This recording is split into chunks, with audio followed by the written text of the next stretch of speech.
Hello, my name is Kevin, and today we're going to be talking about Henry Howard Holmes, also known as H.H. Holmes. Let's get into it.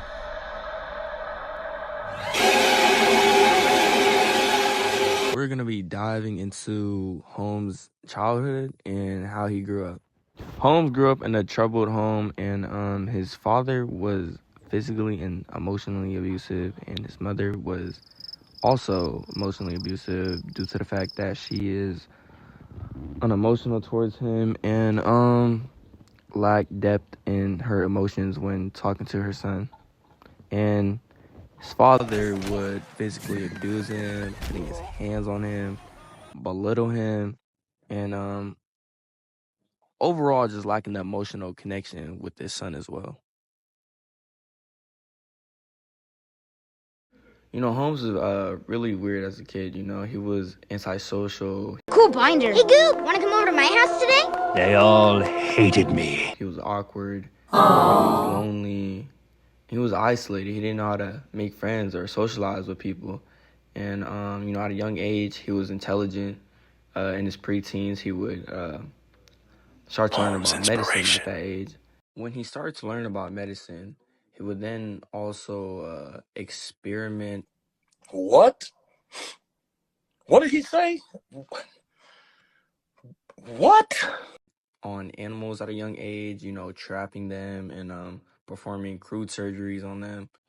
Guess you could say his childhood wasn't the greatest. It is what it is. Now let's dive into his adulthood now. In 1879, Holmes enrolled at the University of Vermont for 1 year. In 1882, he transferred to the University of Michigan's Department of Medicine and Surgery. Holmes graduated in June 1884. The reason why he went to this college was to practice procedures on the human body. He was keeper of dissection corpses and frontman for a trade in dead bodies.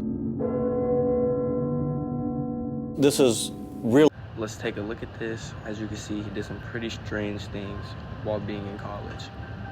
Alright, enough of his college life. Let's get into the most interesting part about this guy and what he actually did. As you may not know, but you do now, H.H. Holmes created a whole murder castle. This murder castle was designed by H.H. Holmes himself, and you might be thinking, how did he build it by himself? Well, he didn't. He would hire people to do the project, but then he would often fire them right before they complete the project, so they wouldn't know the entire layout of the building. This building had 3 floors. It had the main floor, which was the first floor, which had the service, the hotel reception, and where he would drag in these victims. And then the second floor would be the floor that he would bring guests into. So it would be the guest rooms that he would take these patients to, and he would have these hidden passages and hidden rooms, gas rooms, and would also have hidden doors as well.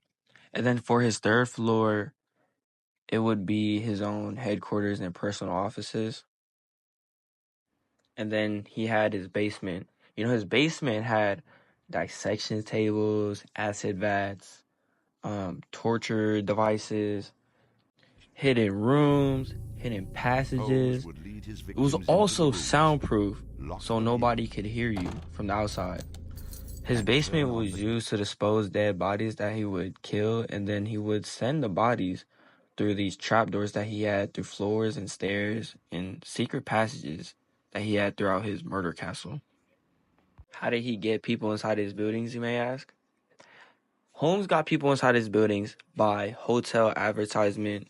This was very trending during the 1893 Columbian Exchange, the Chicago's World Fair, and people would need a place to stay, so he would advertise his hotel, and that's how he would lure them in. He would also do job advertisement, so people looking for a job, he would offer them the job, take their insurance, and then fire them when he needed to. Or kill them, you know.